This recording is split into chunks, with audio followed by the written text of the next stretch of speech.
ફરી જીવી જાણ ભાગ 84 બહાનું. હા, મને થોડું થોડું યાદ છે. હું પણ કોઈના પ્રેમમાં ગાંડો બનીને તે પ્રેમને શોધવા રખડ્યું છું. શું નંદિની ભૂતકાળમાં મારો કોઈ એવો પ્રેમ રહ્યો છે? કાર્તિકે પૂછ્યું કે નંદિની મૌન બની કાર્તિકને જોઈ રહી અને શું જવાબ વાળવો એ વિચારી રહી અને આખરે બોલી, થોડું થોડું એમ? મને એવું કેમ લાગે છે કે તેને બધું જ યાદ છે? તને એવું લાગે છે? તો તું કોઈ એક્શન કેમ નથી લેતી? મજબૂર થઈને તારા મન વિરોધનું કામ કરે એવું તારું વ્યક્તિત્વ ક્યારેય નથી રહ્યું નંદિની. મારી લાગણીઓ સામે હું મજબૂર છું કાર્તિક. નહીં તો મેં એક ક્ષણ પણ ના લીધી હોત તને મારા રિએક્શન અને એક્શન બતાવવામાં. નંદિનીએ કહ્યું અને તે જવા લાગી. જતા જતા તેણે બારણું જોશથી બંધ કર્યું કે તેનો અવાજ હોસ્પિટલના પરસાળમાં ગુંજી ઉઠ્યો. અરે! કાર્તિક હસ્યો અને તે પાછો બેડ પર લંબાઈને સૂઈ ગયો. નંદિની ગુસ્સા સાથે જ ઘરમાં પ્રવેશી. હંસાબેન નંદિનીને જોઈને સમજી ગયા કે કંઈક થયું છે. તેણે નંદિનીને કોઈ પ્રશ્ન ના કર્યો. તે ફરી ચૂપચાપ ચા પીવા લાગ્યા. એક્સિડન્ટ થયું હતું તે પ્રમાણે કાર્તિક ભાગ્યશાળી છે. ફાસ્ટ રિકવરી છે. ચિંતાની કોઈ વાત નથી.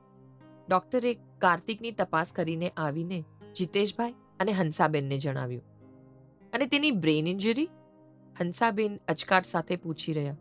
હાલના સીટી સ્કેન પ્રમાણે બ્રેઇનમાં કોઈ પણ પ્રોબ્લેમ નથી જણાતો. ડોક્ટરે કહ્યું કે હંસાબેને નિરાંતનો શ્વાસ ભર્યો અને તે નિશ્ચિંત બની કાર્તિકના રૂમમાં પ્રવેશ્યા. કાર્તિકને કેમ છે હવે? પોતાનું કામ કરી રહેલા દેવાંશે સામે બેઠેલી નંદિનીને પૂછ્યું.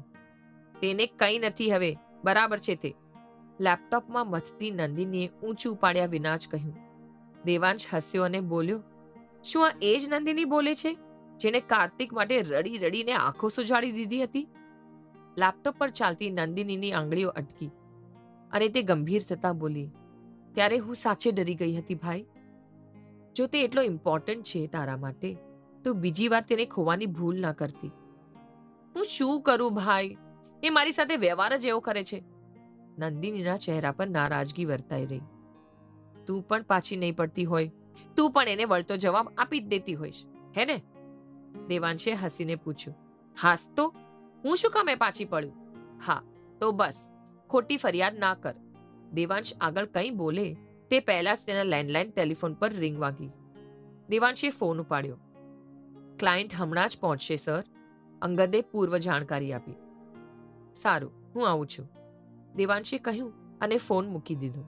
દેવાંશ પોતાની જગ્યાએથી ઊભો થાય તે પહેલા જ નંદિની બોલી, ભાઈ, ક્લાયન્ટને લેવા માટે હું જાઉં છું અને મીટિંગ પણ હું જ કરી લઈશ. નંદિની પોતાની જગ્યાએથી ઊભી થઈ.